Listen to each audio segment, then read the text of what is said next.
H. C'est quoi ce titre déjà? Qui a inventé un truc pareil? H, juste la lettre. Je me souviens pas d'avoir fait ça. Les questions sont bidons, excusez-moi de vous déranger. Est-ce que tu te souviens de cette époque-là? Bonjour, c'est Jamel Debbouze pour GQ. Bonjour, c'est Jamel Debbouze pour JQ. Ouais, c'est mieux. Tu gardes celle-là?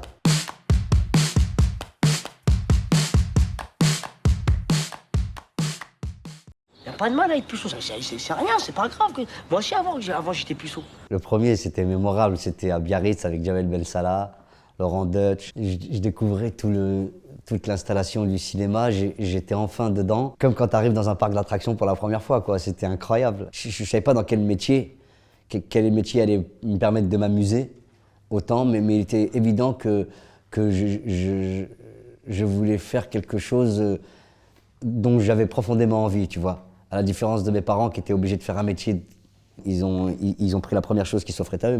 Mais moi, j'avais cette opportunité d'habiter dans un pays libre, riche, et qui puisse me permettre de m'accomplir. Malgré le fait qu'on soit en banlieue et qu'on soit mis un peu au banc de la société, il y a des associations culturelles partout. J'ai fait de l'improvisation théâtrale grâce à Papy, grâce au collège, grâce à mes profs de français. Et puis là, je me suis rendu compte que se retrouver face à un public et de jouer, comme son nom l'indique, c'était extraordinaire comme métier, de jouer. T'imagines?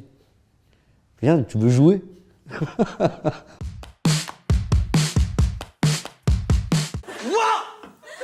Dites-moi pas que c'est pas vrai! H. C'est quoi ce titre déjà? Qui a inventé un truc pareil? H, juste la lettre. Je me souviens pas d'avoir fait ça. Les questions sont bidons, excusez-moi de vous déranger. Est-ce que tu te souviens de cette époque-là? C'était Alain Degreffe, qui était le directeur de programme de Canal+.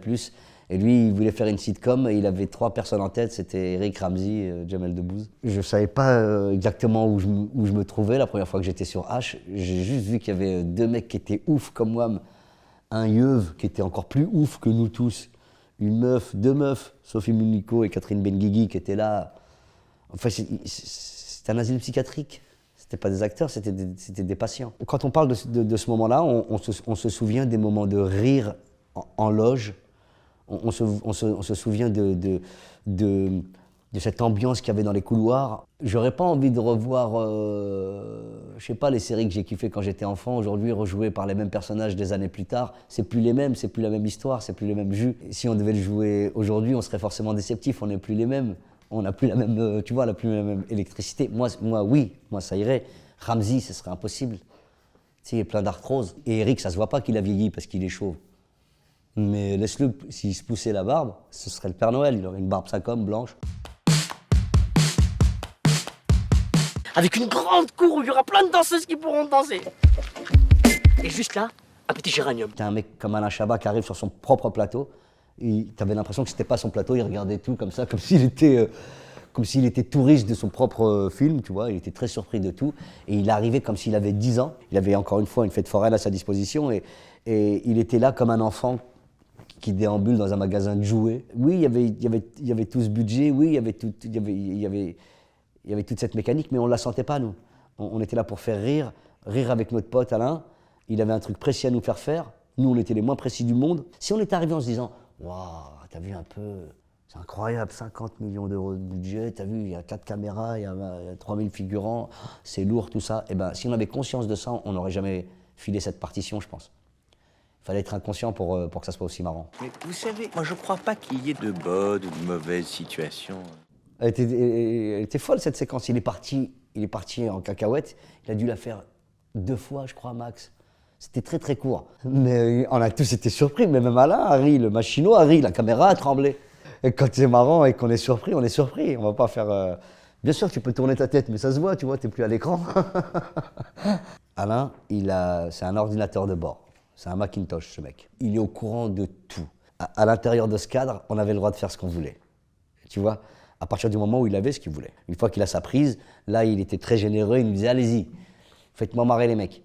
Et là, c'était un boulevard, tu vois, on pouvait proposer n'importe quoi. C'est là qu'arrivait Cannabis. Ça s'écrit pas, ça, tu vois. Ça peut pas s'écrire. Excuse-moi, avec un âne qui bouge pas, en plus, tu vois.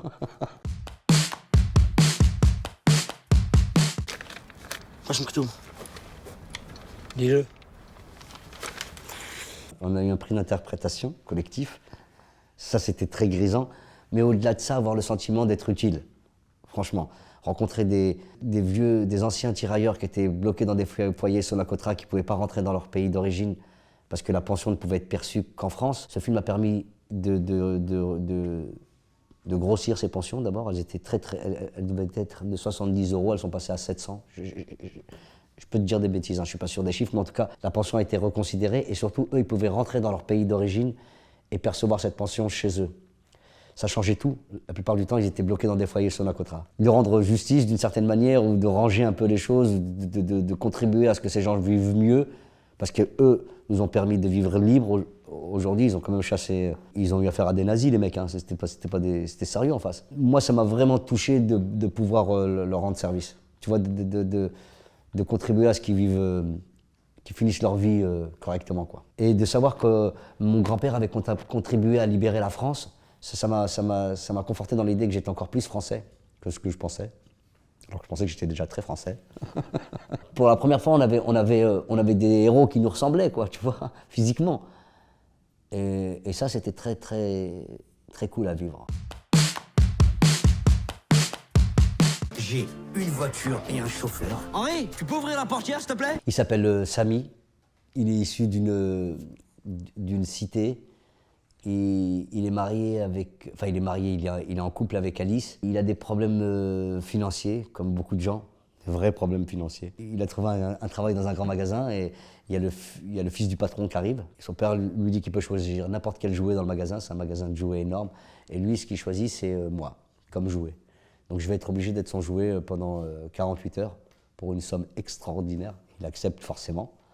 Et là, il y a une aventure incroyable qu'il va vivre et qui va faire vivre aussi aux gens qui l'accueillent. Samy va apprendre à devenir responsable d'une certaine manière et Simon va apprendre à devenir un enfant. C'est un Stradivarius, Daniel Auteuil. Stradivarius, c'est ce violon-là, tu vois, incroyable, avec un son unique en son genre.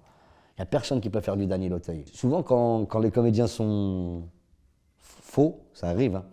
Tu veux que je te dise tu veux que je te fasse une liste de comédiens faux? Vous avez 2 heures là. Et des comédiennes aussi, quand c'est faux, c'est comme de la musique. Ça chante faux, et ben les choristes derrière, eux aussi ils sont obligés de, tu vois, se mettre au diapason. Si ça chante juste, si la personne en face de moi est juste, ben je vais me caler au son de sa voix et à son rythme.